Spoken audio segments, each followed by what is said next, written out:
السلام عليكم ورحمة الله وبركاته. كيف حالك يا شيخ؟ الحمد لله الحمد لله. كيف الحال؟ طيبين ما شاء الله. جميل هذا ما شاء الله.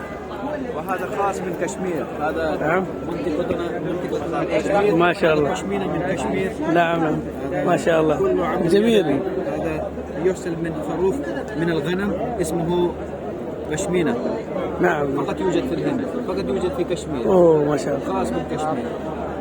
وهذا خاصيته هذا مرة خفيف ودافع للبرد. نعم نعم مرة خفيف شوف. وأيضا تستطيع أن يمر من الخاتم.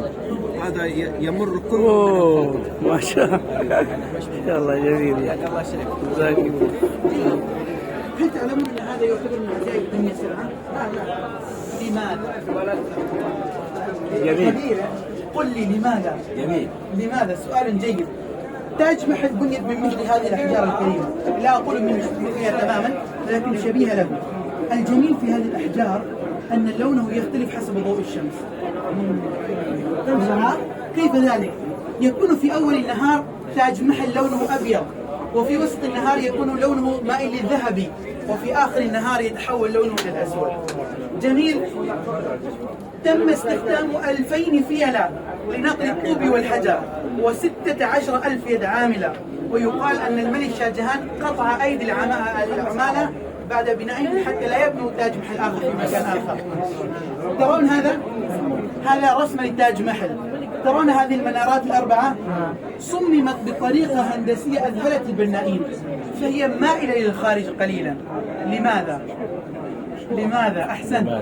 في حال حدوث زلازل وكوارث لا سمح الله ما تسقط المنارات على البنايات، تسقط في الخارج. وهو مبنية قرب النهر، وغالب الأبنية المبنية قرب النهر تكون أساسها ماذا؟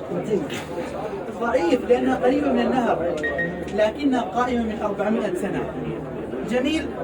المهندس أحمد لاهوري قال له الملك شاه جهان: أريدك أن تبني حول تاج محل سور البعيد، وإذا يراه من بعيد يرى أن تاج محل قريب. فكان الزائر يأتي ويرى تاج محل ويندهش بالآيات القرآنية والزخارف الإسلامية، ثم يعود. مرحبا بكم في جناح الهند.